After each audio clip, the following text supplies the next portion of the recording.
I never expected danger to be waiting for me, until the truck stopped. The driver locked the doors and whispered, "Don't get out." What I saw next would change everything. The truck stopped suddenly. The engine was still running, but the driver didn't turn around. He didn't open the door. Instead, he locked it. I thought maybe it was a mistake. Then he spoke, slowly and seriously. "Don't get out." I looked through the side mirror, confused. "What do you mean?" I asked. He leaned closer and whispered, "I saw who's waiting for you." My heart skipped a beat. Outside the truck, the place was quiet. Too quiet. An empty roadside, dim lights, and shadows stretching across the ground. I pressed my face closer to the window, and that's when I saw them, standing near the gate. Not one, but more than one. Just waiting. Not talking. Not moving. Waiting for me. The driver shook his head. "You don't want to step out there," he said. "Trust me." At that moment, I realized something terrifying. This wasn't an accident. This wasn't random. Someone had planned this. And whatever was about to happen, walking out of that truck would have been the biggest mistake of my life. I kept my eyes fixed on the figures outside. At first, I couldn't make out faces, just shadows, just shapes, just a feeling, danger. Then slowly, I recognized one of them. It was someone from my past, someone I had thought I'd left behind. Memories rushed in, betrayal, anger, and unfinished business. The others, strangers, maybe hired, maybe friends of the one I knew. The driver's hand tightened on the wheel. "They're not here by accident," he said. "You have to think fast." I swallowed hard, my mind racing. I could get out and fight, but that would be reckless. I could stay in the truck and wait, but would it even help? I realized one thing immediately. If I wanted to survive, if I wanted justice, not just escape, I had to turn this trap into my advantage. Every shadow outside, every step they took, every move, would be used against them, and that's exactly what I planned to do. The truck stayed still, engine humming, lights on. But outside, they were getting closer. One of them tapped the side of the truck lightly, not hard, not aggressive, slow, confident, like they knew I was trapped. My breathing slowed, but my mind sped up. Fear doesn't help. Thinking does. I whispered to the driver, "Do you know this area?" He nodded. Too well. That was enough. I checked my phone. No signal. Of course. This place was chosen carefully. They didn't want witnesses. They didn't want noise. They wanted me scared. I looked at the side mirror again. One man smiled. Another cracked his knuckles. That's when I understood something important. They thought I was helpless. They thought I'd panic. They thought I'd step out. They were wrong. I leaned back and said quietly, "Don't move the truck. Not yet." The driver looked at me, surprised. I had an idea, a risky one, but if it worked, they wouldn't be the ones in control anymore. And for the first time since the doors locked, I wasn't afraid. I was ready. I took a slow breath. Then I said one word to the driver. "Now." He turned the steering wheel slightly and switched off the headlights. Darkness. Outside, the men froze. They weren't expecting that. One of them stepped back. Another raised his hand, trying to see inside the truck. That's when the driver did something smart. He pressed the horn. Not once, not twice. Long, loud, continuous. The silence shattered. Dogs barked in the distance. Lights turned on in a few nearby houses. The men outside started looking around. Their confidence cracked.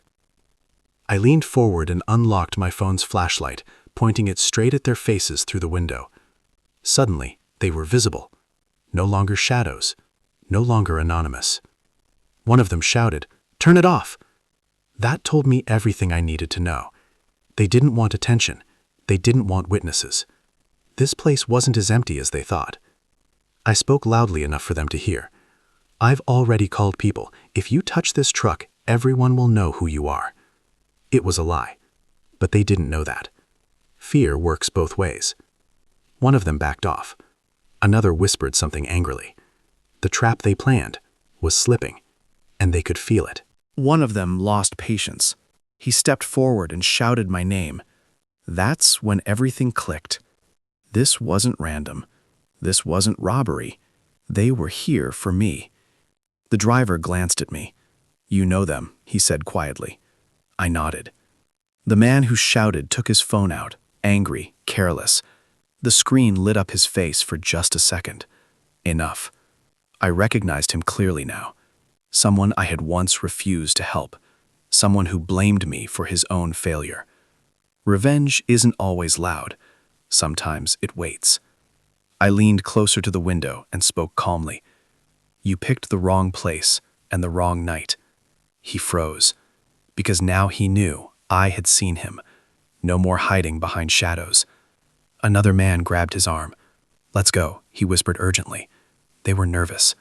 They knew things were slipping out of control. I told the driver, "Start moving, slowly." The truck rolled forward just a little, not to escape, just enough to remind them we weren't trapped anymore. And the fear on their faces, that was real. The truck moved slowly along the empty road. Outside, the men stumbled over each other. Panic was spreading. They didn't know where I would stop. They didn't know what I had planned. I turned to the driver. "Keep it slow, just enough to make them panic," I whispered. He nodded. Careful, calculated. I watched the man who had shouted earlier, his face pale, lips trembling. He realized for the first time that they were no longer in control. One of them tried to run ahead, thinking they could catch me, but the ground near the roadside was slippery, loose gravel and mud from the recent rain. He slipped, fell hard, scraped his hands, his knees. I didn't touch him. I didn't need to. The fear, the chaos, the humiliation, that was the revenge. They had waited for me, thinking they had power. Now they were exposed, vulnerable. The driver and I stayed calm, the truck engine humming, the night silent except for their desperate shouts. By the time we reached the next turn, they were exhausted, beaten by their own recklessness. And I hadn't even stepped out yet. By now, they were panicking completely. Their confidence had vanished. Their plan, once bold and threatening, was falling apart. I rolled the truck to a safe distance, keeping my eyes on them through the rearview mirror. Then I did something small but powerful. I switched off the engine, turned off the lights. Complete darkness. They froze. No sound. No movement. And then I tapped the horn once. Just a single sharp honk. That was enough. The men screamed, thinking someone had arrived behind them. They stumbled, whispered frantic instructions, and accused each other. It was perfect. They were trapped in their own fear. I didn't have to shout.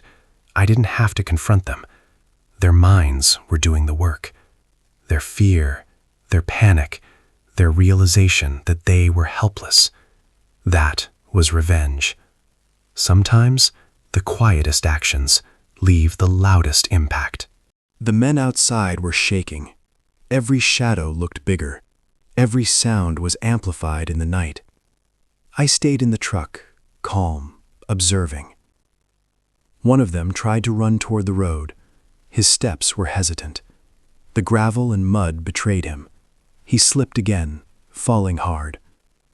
The others froze, unsure whether to help or flee. Panic had fully set in.